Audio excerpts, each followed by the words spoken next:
한참 문제를 풀던 경민이가 파일 하나를 꺼냈다.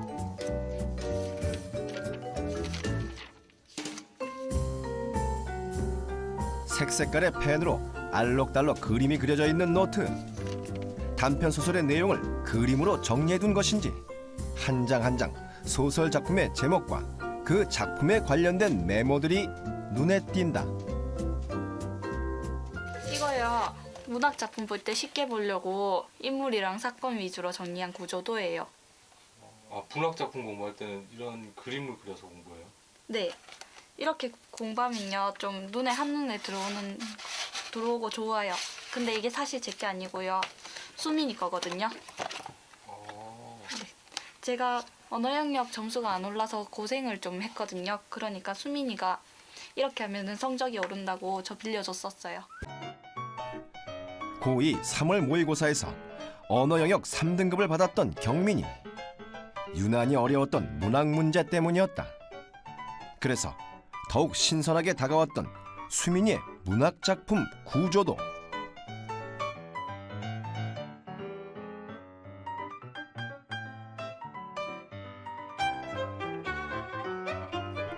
수민이식 문학 작품 구조도의 핵심은 바로 인물과 그들 사이의 사건을 한 장으로 정리한다는 것. 본인이 알아보기 위해서 비호화했어요. 먼저 등장인물들과 그들의 관계를 간략한 기호로 표시한다. 하트 표면은 사랑하는 사이인 거예요. 이렇게 해골 표시면은 둘이 사이가 좀 안 좋다는 거를. 인물 사이의 감정과 갈등 관계가 정리되고 나면 시간의 흐름에 따라 각 인물별로 그가 겪은 주요 사건을 간략히 정리하고 추가적으로 알아야 할 작품의 주제와 시사점들을 정리하면 완성. 수민이의 공부법을 토대로 자신의 공부 스타일에 변화를 준 경민이. 문학 작품을 그냥 소설처럼 대했던 기존의 방법을 버리자 성적은 점차 제자리를 찾아갔다. 구조도라는 게 주요 사건을 정리한 거잖아요. 근데 아무리 어려운 문제를 내더라도 여기 지문 안에 있는 인물이나 사건 위주로 낼 수밖에 없단 말이에요. 그런데 구조도를 잘 정리하게 되면은 문제를 아무리 꽈서 내더라도 쉽게 풀어나갈 수 있는 것 같아요. 이 문제를 보시면요. 이 지문이 성자 이차돈이라는 문학 작품에 관한 것이거든요. 근데 이거를 구조도로 정리하면 이렇게 나와요. 그래서 여기 18번, 19번 문제에 대입해보면 18번은 인물 간의 갈등과 그 원인을 묻고 있고요. 19번은 왕이 내적 갈등으로 인한 결과를 묻고 있어요. 근데 이거를 구조도를 이용해서 풀게 되면은 답이 빠르게 나오는 거죠. 성자 이차돈이란 지문을 두고 문제에서 묻고 있는 것은 등장인물들 사이의 갈등 관계야 그 원인을 바르게 연결하라는 것. 주어진 지문을 인물과 그들 사이의 관계를 중심으로 구조화해보면 문제에서 요구하는 답을 금세 도출할 수 있다.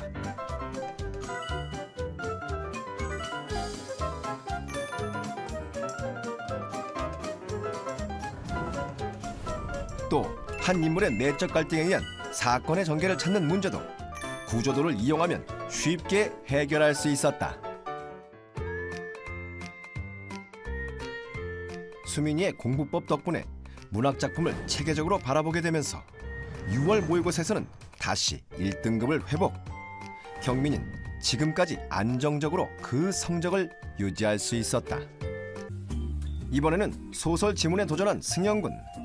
소설에서는 반드시 파악해야 할 요소로 인물, 사건, 배경의 3요소를 정하고 한눈에 보기 쉽게 간략한 구조도로 정리하는 연습을 계속해 나갔다. 제가 인물, 사건, 배경이라는 세 가지 요소를 따로 옆에 정리하는 이유는요. 본문을 좀 더 확실하게 파악을 할 수 있기 때문이에요. 그래서 여기를 보시면요. 주인공 구보의 정서와 태도에 대해서 옳지 않은 것을 고르는 거거든요. 근데 가와 나를 정리한 이 두 가지의 구조도를 보면 보기에 있는 선택지가 맞고 틀리고를 좀 더 빨리 파악을 할 수 있어요. 그래서 보게 되면 동그라미 친 이 4개는 이 구조도를 보게 되면 맞다는 것을 확실하게 알 수 있고요. C와 F가 정확히 틀리다는 것을 알 수 있습니다. 그래서 정답은 3번이에요. 승현군이 지문을 읽고 그린 두 개의 구조도를 보면 주인공 구보와 주변 인물들 간의 관계, 그리고 주된 사건들을 한눈에 알아볼 수 있고, 이를 통해 문제에 주어진 보기 중 틀린 항목을 빠르게 찾아낼 수 있었다는 것. 그렇다면 문학의 경우 오답 노트를 어떻게 활용해야 할까? 도균은 제시된 지문에 나온 단어의 성격과 의미를 분류해 보았다. 단어마다 상황과 감정과 행동 등 각각 의미가 다르다. 이제 시문학 같은 경우에는 단어가 긍정적으로 쓸 수도 있고 부정적으로 쓸 수도 있는데, 그걸 제가 이제 동그라미, 세모 뭐 이렇게 표시를 하는 거죠.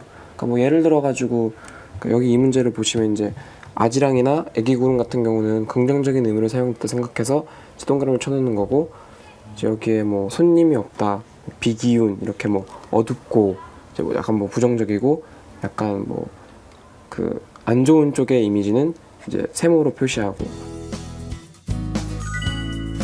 세모 표시는 부정적 의미로 사용된 단어들이다. 동그라미는 긍정적 의미, 네모로 표시된 것들은 상황과 상태를 나타내는 단어들이다. 이렇게 나눠서 표시를 하다 보니 작품이 말하고자 하는 것이 희망인지 절망인지, 어떤 표현 기법을 사용했는지, 사물과 상황을 어떻게 보고 있는지 쉽게 이해됐다. 언어 영역 중에서도 가장 취약한 시문학 부분부터 공부를 시작해 나간 승현군.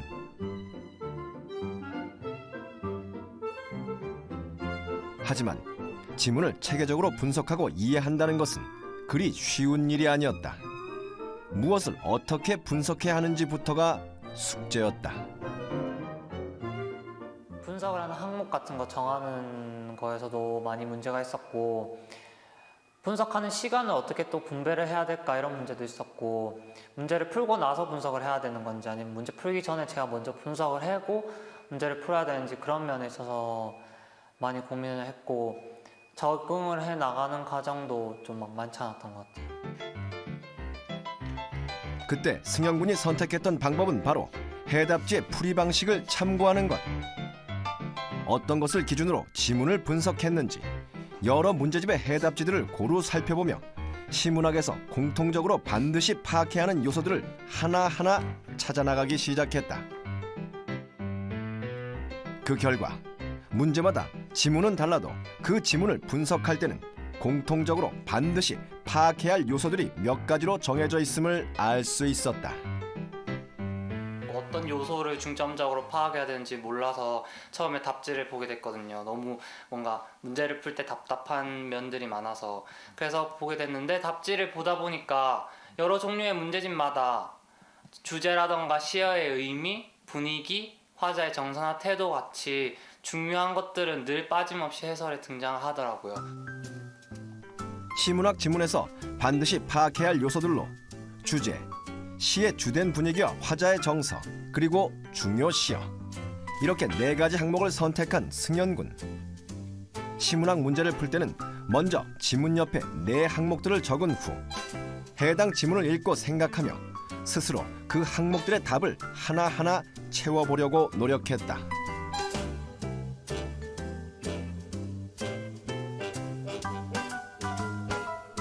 네 항목에 대한 지문 분석이 끝난 후 문제풀이를 시작한 승현군. 익숙치 않은 방법이라 그런지 문제풀이에 투자한 시간에 비해 정답률은 그리 높지 않았다.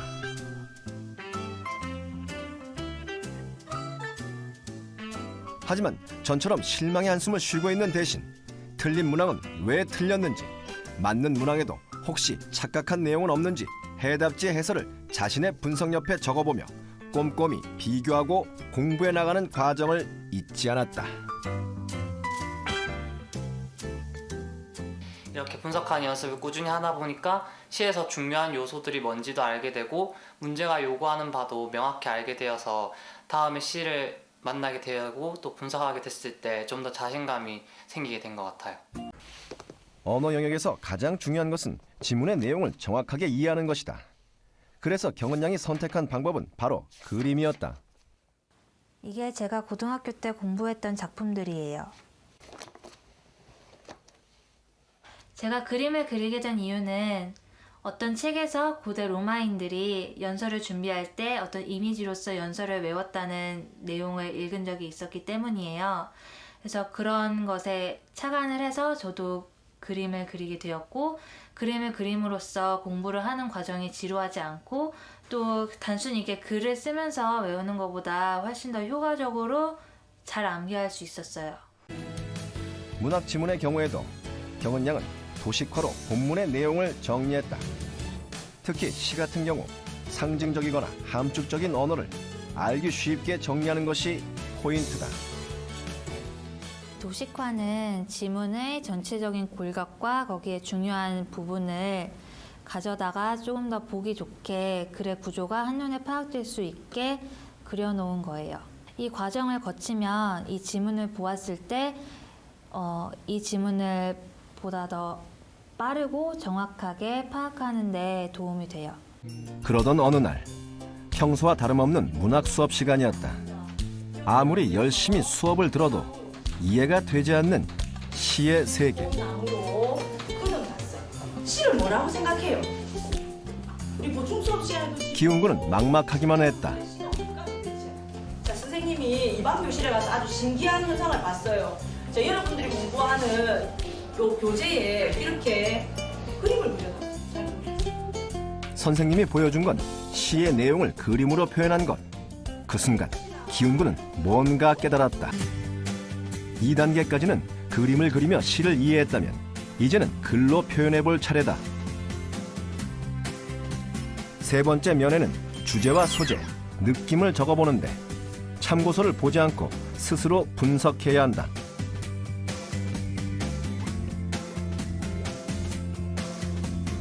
이때 1단계에서 옮겨 적은 시를 참고하는데 소재의 경우 펜으로 표시를 해가며 다시 한번 읽어본다. 소재를 찾으면 시의 주제도 자연스럽게 정리가 된다. 그만큼 소재를 찾는 작업은 중요하다. 시의 소재를 찾는 이유는 시인이 시를 쓸 때는 그냥 아무 사물이나 가져와서 쓰는 게 아니라 이 시의 흐름을 제대로 표현할 수 있는 그런 사물을 가지고 오기 때문에 소재를 파악하는 게 시의 흐름을 파악하는 데 큰 도움이 된다고 생각해요. 느낌을 적을 때에는 자신이 그린 그림을 머릿속에 떠올려 본다. 그림을 그릴 때 느꼈던 시인의 마음을 다시 한번 생각하며 그 느낌을 글로 써보는 것이다. 자, 이제 4단계. 마지막 정리를 할 차례다. 덮어두었던 참고서를 다시 펼쳐 해설을 옮겨 적는다. 이때 다른 색깔의 펜을 사용하면 훨씬 보기가 좋다. 특히 3단계를 검증하는 과정은 중요한데 스스로 분석했던 주제, 소재, 느낌이 맞는 것인지 반드시 확인해야 하기 때문이다. 분석한 내용 중 올바르게 해석한 것도 참고서에서 쓰이는 문장 표현으로 바꾸어 보는데 주관적인 자신만의 해석을 객관화하는 것이다. 그리고 잘못된 분석은 반드시 틀린 이유를 함께 적었다. 4단계까지 시노트 정리를 마친 기훈군.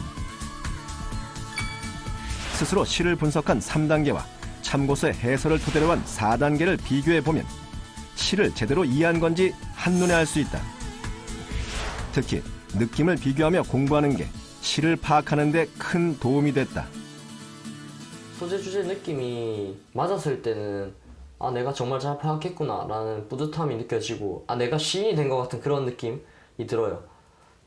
그런데 틀렸을 때는 아 이게 왜 틀렸구나 라고 생각을 하지 절대 아 내가 틀려서 좀 좌절한다든지 그런 건 전혀 없는 것 같아요. 오히려 하나라도 더 배운다는 생각이 들어서 다음에 시를 파악할 때는 여기서 틀린 것을 하지 말아야지 이런 느낌을 가지는 것 같아요. 일단 이 노트 누구 거지? 아, 제 거예요. 네 번째 페이지라든지 그림을 또 수정해야 되는 경우가 있거든. 그런 경우에는 나중에 내가 뭘 잘못했는지 알기 위해서 다른 색깔 펜, 그러니까 파란 펜을 사용한다든지 4페이지에는 특별히 그렇게 했으면 좋겠어. 전부 다 똑같은 색깔로 하니까 이게 뭐가 틀렸는지도 모르겠고 그냥 다 잘 해놓은 것 같고. 진한이는 그래, 시를 그림으로 표현하는 게 아주 잘 된 것 같아. 근데 아무래도 그림을 잘 그리고 하다 보니 너무 그림에 치중해서 뒤에 있는 느낌 이런 쪽에 소홀하게 되면 시를 나중에 분석하고 실제로 문제를 풀 때 도움을 받지 못하니까 그런 점에서 조심했으면 좋겠어. 승용이는 여기서도 배경 신화라든지 이런 쪽을 미리 다 알고 있어서 그런지 그쪽을 의미를 중심으로 파악한 것 같아. 그렇게 해서 시 해석이 좋은 것도 있지만 일단 연습을 하는 단계이기 때문에 시 자체의 내용에 중점을 두고 하는 훈련을 많이 해야 될 것 같아요. 알겠습니다. 서현 양은 복습을 통해 자신이 가장 취약했던 시를 정복하기로 결심했다. 시를 전체적으로 이해하는 데 어떤 방법이 효과적일까 고민하던 서현 양은 수업 시간에 배운 시를 생각하며 시 전체에서 떠오르는 이미지를 그림으로 그리기 시작했다.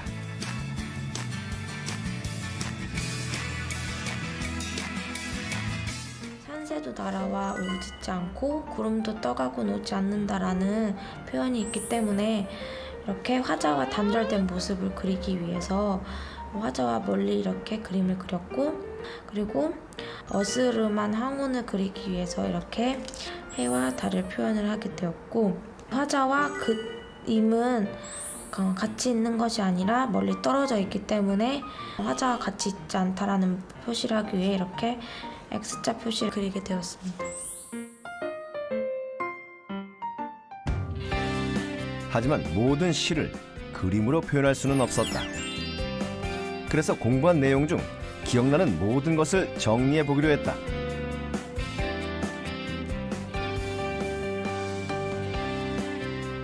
마지막으로 교과서를 꺼내 자신이 빠뜨렸거나 부족한 내용이 무엇인지 확인한 후 첨삭하는 과정을 거쳤다.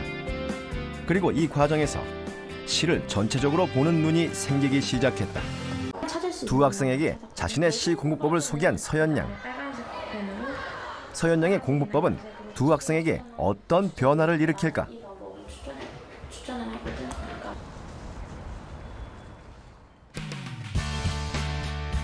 윤형 양은 방과 후 언어 영역 공부를 시작했다. 먼저 자신이 알고 있는 내용을 노트에 정리한 후 참고서를 보면서 빠진 부분을 첨삭했다. 이 과정에서 윤형 양은 자신이 가지고 있던 중요한 문제점을 깨달았다. 언니는 안 적은 부분만 더 덧붙이셨다고 했는데 저는 아예 틀린 부분이 되게 많았거든요. 근데 그게 다 암기 위주의 공부 방식 때문에 그런 것 같았고, 근데 또 이 방법을 쓰니까 어떤 내용이 이해가 잘 안 갔는지 또 어떤 내용이 이해가 잘 갔는지 더 자세히 알 수 있어서 좋은 것 같아요. 두 개의 시를 정리한 후 노트를 비교해본 윤형 양. 정리를 하는데 기준이 없다는 것을 알게 되었다. 주제를 안 적었고요.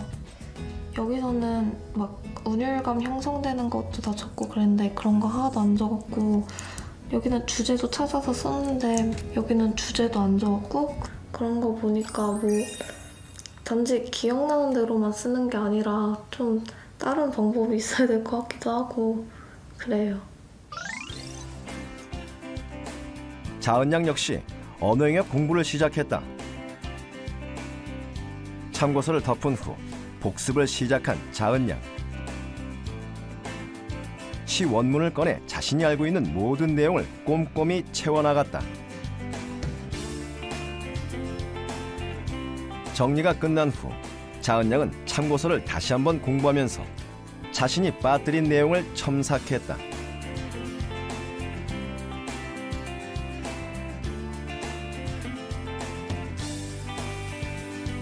하지만 자신이 빠뜨린 내용을 그대로 옮겨 적었을 뿐 여전히 이해가 안 된 상태라는 것을 발견했다.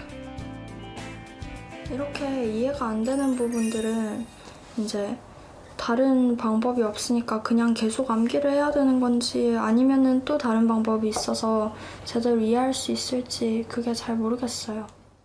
서현 양의 조언에 따라 다시 공부를 시작한 학생들. 자은 양은 공부를 하면서 자신의 취약점을 찾아 교과서에 별표로 표시했다. 그리고 문학 노트를 만들어 이해하지 못했던 부분만 모아 따로 정리하기 시작했다. 또한 공부하는 틈틈이 이 노트를 확인하면서 자신의 부족한 점을 채워나갔다.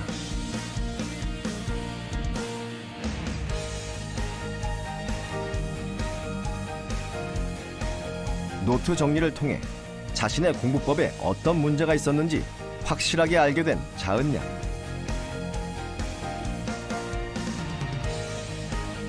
노트에 필기를 하기 위해서 전체적으로 훑어보면서 다 복습이 되잖아요. 여기 상한 영혼을 위하여라는 시를 봤을 때 제가 처음 이 부분을 봤을 때 두 팔로 막아도 바람은 불듯이라는 부분이 있는데 왜 이 문장이 여기에 들어가 있지 하고 이해가 잘 안 됐거든요. 왜냐하면은 바람은 주로 시련과 고통의 이미지잖아요. 그래서 전 그런 식으로 암기하고 있었고 바람을 그런 식으로만 해석을 했어요. 그래서 뒤에 문장이랑 일치가 되지 않는 거예요. 그런데 그냥 필기하고 넘어갔었던 거를 노트에 다시 한번 쓰면서 그냥 필기할 때는 그냥 이런 내용이구나 하고 지나쳤던 거를 이렇게 돼서 이렇게 되는구나 하고 이해가 되잖아요. 그래서 바람은 불듯이 하고 하는 게 고통은 언젠가 해결된다는 의미를 가진 바람이 희망이라는 의미를 가진 게 전체적으로 쓰다 보면서 이해가 되고 좋았던 것 같아요. 이번에 노트 정리 방법을 배우면서 제가 지금까지 이런 식으로 중요한 필기들도 이해 안 된 상태에서 그냥 두고 넘어갔다는 것을 알게 됐고요.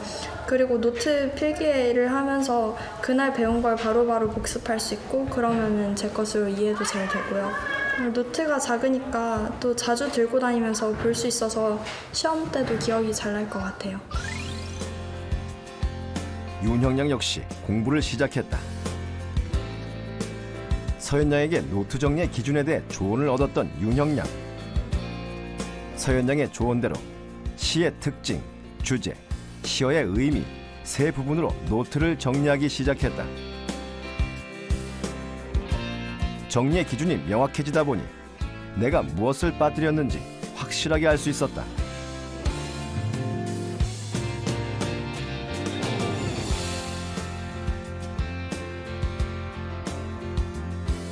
윤형양은 복습을 통해 작품에 대한 이해력도 높이고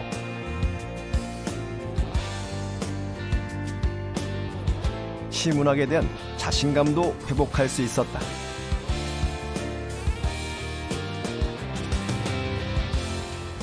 다 됐어요.